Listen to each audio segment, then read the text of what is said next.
So tell me about the life cycle of this movie. I know that you wrote the first draft like 10 years ago or so, and then you revisited it. Why Marseille? Why did it all come together right now? Marseille was part of the sort of calculation 10 years ago. Like you said, we wrote this original script, loosely inspired by the Amanda Knox case, specifically just the idea of an American student in jail for a sort of sensational crime. And I was interested in exploring the relationship between her and her father who comes to visit her. That's where it all started. That first draft, or those first couple of drafts, the script were really just a pure thriller, that kind of like get my kid out of jail, go on this journey, that sort of really leaned into the genre.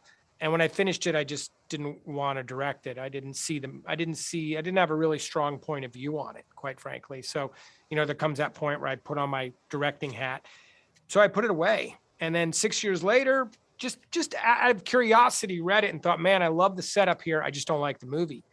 So I went off and got two new writers, these French writers whose work I admired was Jacques Audiard, their collaboration with Thomas Bedigen and Noé Debré. And I said, guys, I like the setup.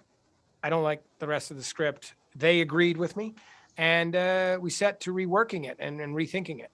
I always had Marseille in mind. I just love the city. I love the vibe of it. I love that it was a port city that welcomed people from all over civilization, quite frankly. You have Spain, you have Africa, you have the Middle East, you have all these, Italy. You just kind of go around the coast of Marseille and you've got civilization, really. And there's something inviting to me about that. And you feel the layers of that in the city, the cultural layers of that. I wanted that to be a part of the fabric of the film. Yeah, I think people that don't know about France or know like the Epcot version of France think of it as like, rolling farm villages or, Paris, whatever. They don't think of it as like, no, there are housing projects. There are these diversities of people. Like, yeah, there isn't a breadth to the French experience.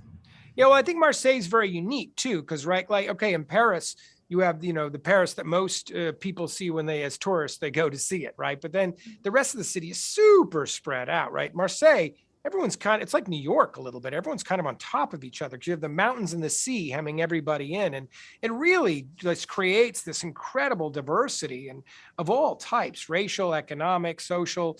You can just feel it. And it's very much a working city. It's got a real pulse.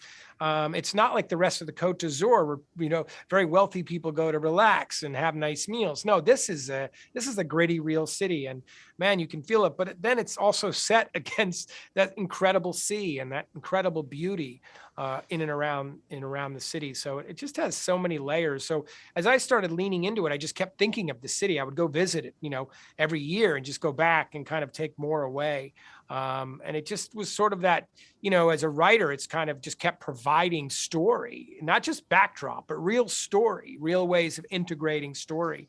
It was kind of undeniable. And, look, Americans aren't that familiar with Marseille, right? But for the French, it's got a lot of baggage with it, and I still think the French, it's a very un-French city in a way.